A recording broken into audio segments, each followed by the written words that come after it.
अस्सलाम वालेकुम नादरीन, मैं हूं आपका मेजबान राशिद अली और आप देख रहे हैं मेरा YouTube channel info theory. Nadreen, हमेशा की तरह आज की वीडियो भी आप सबको काफी ज्यादा हैरत में डालने वाली है, क्योंकि आज की इस वीडियो में हम बात करने जा रहे हैं पाकिस्तान के शहर लाहौर में सन 1974 में होने वाली मुस्लिम ममालिक की सबसे बड़ी मीटिंग की, जिसके बाद उस मीटिंग में शामिल होने वाले तमाम बड़े बड़े मुस्लिम लीडरों को चुन चुन कर मार दिया गया था। दरअसल आज की इस वीडियो में हम यही डिस्कस करेंगे कि मुस्लिम ममालिक के बीच में होने वाली इस मीटिंग का इनेकाद किसने किया था, इस मीटिंग के पीछे क्या खास मकसद था और आखिर इस मीटिंग में शामिल होने वाले मुस्लिम दुनिया के इतने बड़े लीडर्स को कैसे मारा गया, जबकि इन्हें बेदर्दी से मारने के पीछे असल हाथ किसका था और उन्हें मारने की वजह क्या थी। मगर वीडियो को मजीद आगे बढ़ाने से पहले आप सबसे गुजारिश है कि अगर चैनल पर नए हैं तो इसे सब्सक्राइब करना ना भूलें, तो वीडियो को आखिर तक जरूर देखिएगा।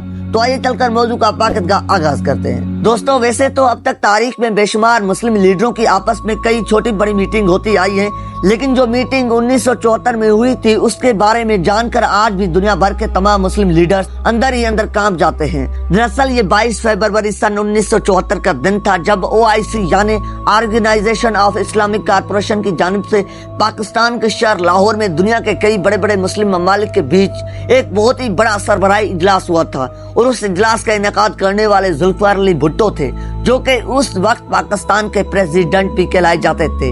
ये जुल्फिकार अली भुट्टो के अरूज का दौर था और उस वक्त ये लाहौर में ही अपने एक शानदार किले में रहते थे। जुल्फिकार अली भुट्टो न सिर्फ खुद को पाकिस्तान और आलम इस्लाम बल्कि तीसरी दुनिया के रहनुमा के तौर पर भी देखते थे। दुनिया के एक मशहूर तरीन मुसन्निफ स्टैनली वालपर्ट ने अपनी किताब जिसका नाम जुल्फी भुट्टो ऑफ पाकिस्तान था में लिखा था कि जुल्फिकार अली भुट्टो का इरादा सन 1977 के इंतखाबात के बाद पाकिस्तान में तीसरी दुनिया की सबसे बड़ी कॉन्फ्रेंस करवाने का था। दरअसल इस इजलास में तमाम मुस्लिम लीडर्स को इकट्ठा करने का मकसद ये था कि तमाम लीडर्स एक होकर दुनिया भर के उन दुश्मन ममालिक का डट कर सामना कर सकें जो उनको चैन से जीने नहीं देते।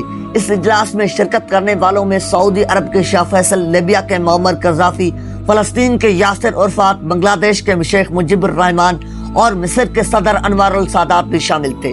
उनके आने से पूरे लाहौर में एक जश्न का समा था, क्योंकि आलमी सियासत के काफी बड़े बड़े नाम पहली बार एक साथ मिल बैठकर बातचीत करने वाले थे, लेकिन उनमें से कोई भी नहीं जानता था कि आने वाले चंद सालों में उस सरबराही इजलास में शमूलियत अख्तियार करने से इनका मुस्तकबिल कितना खौफनाक साबित होगा। ये नहीं जानते थे कि अगले कुछ ही सालों में दुनिया भर के अखबारात और टीवी चैनल्स पर इनकी बेदर्दी से कत्ल होने की खबरें किस तरह नशर की जाएंगी। तो नाज़रीन, सबसे पहले बेदर्दी से कत्ल होने वाले में से सऊदी अरबिया के बादशाह शाह फैसल थे। शाह फैसल न सिर्फ OIC के बानी थे बल्कि ये बहुत तेजी से अपने मुल्क में समाजी जद्दत भी लाना चाहते थे। उन्होंने 1973 की अरब और इसराइल में होने वाली जंग के दौरान तेल की पैदावार रोककर मगरबी दुनिया को ये पैगाम भी दिया था कि बेशक आले सऊद अंग्रेजों की मदद से इक़्तिदार में आया हो, लेकिन ये आजादाना तौर पर तमाम फैसले लेने का अहल भी है। OIC की सरबराही कॉन्फ्रेंस के ठीक एक साल बाद 25 मार्च 1975 को शाह फैसल कुवैत से आए एक शख्स से मुलाकात कर रहे थे। उसके साथ उनके सौतेले भाई मसद बिन अब्दुल अजीज का बेटा फैसल बिन मसद भी शामिल था, जो बाकी कुवैती लोगों के साथ सीधा शाह फैसल के महल में पहुंचा। शाह फैसल ने उसे देखते ही पहचान लिया और अपना माथा उसके आगे किया ताकि वो उसे चूम सके, लेकिन उसने माथा चूमने के बजाय एक जेब से पिस्तौल निकाला और गोली चला दी। एक गोली शाह फैसल की टोड़ी पर लगी और दूसरी एक कान को छूते हुए गुजर गई। शाह फैसल को फौरी तौर पर अस्पताल तो पहुंचाया गया, मगर वो ज्यादा देर जिंदा नहीं रह सके और रास्ते में ही दम तोड़ गए। इसके बाद फैसल बिन मसद ने अपने आप को पुलिस के हवाले कर दिया, जिसके बाद 18 जून सन 1975 को सजा में उसका सर कलम कर दिया गया।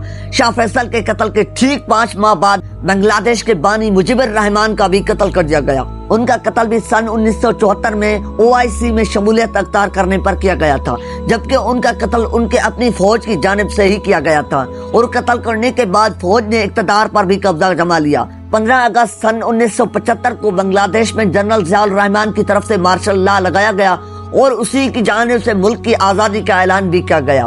उसी का फायदा उठाते हुए कुछ फौजी अफसरान की जानिब से बांग्लादेश के सदारती हाउस में जबरदस्ती दाखिल होकर न सिर्फ शेख मुजीबुर रहमान बल्कि उनकी पूरी फैमिली को भी काफी बेदर्दी से मौत के घाट उतार दिया गया।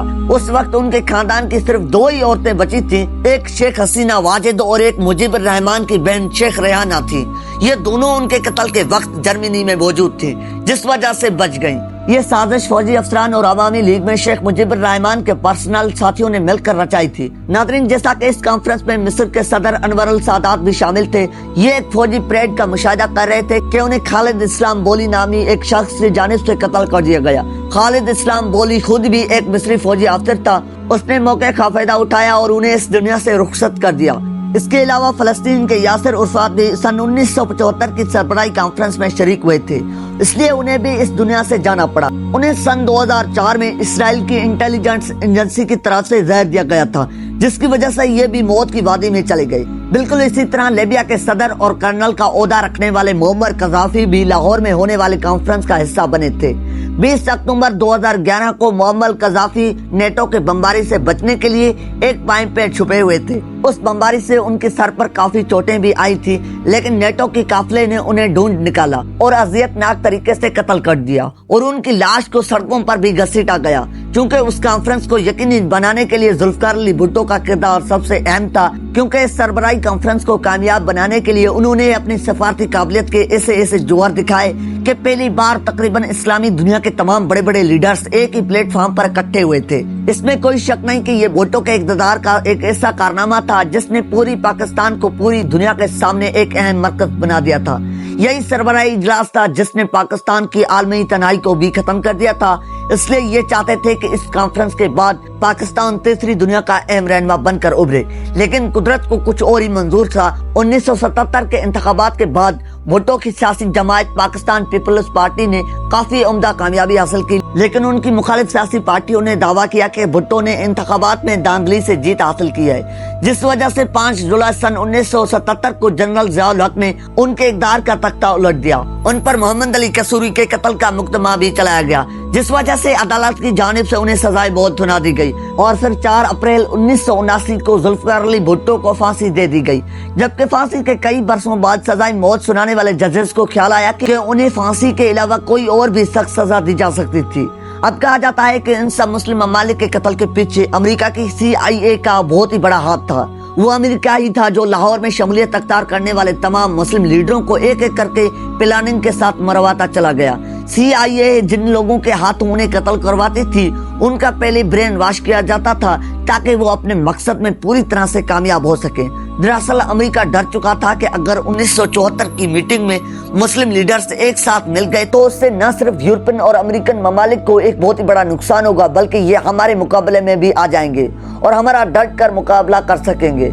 इसलिए आइंदा तमाम मुस्लिम लीडर्स को खबरदार करने और उन्हें डराने के लिए अमेरिका की जानिब से एक टेलर दिखाया गया था कि आइंदा अगर कभी किसी इस्लामी लीडर्स ने गलती से भी एक साथ मिलकर ऐसी मीटिंग करने की कोशिश की तो उसका भी वही हाल होगा जो बाकी लीडर्स का हुआ था।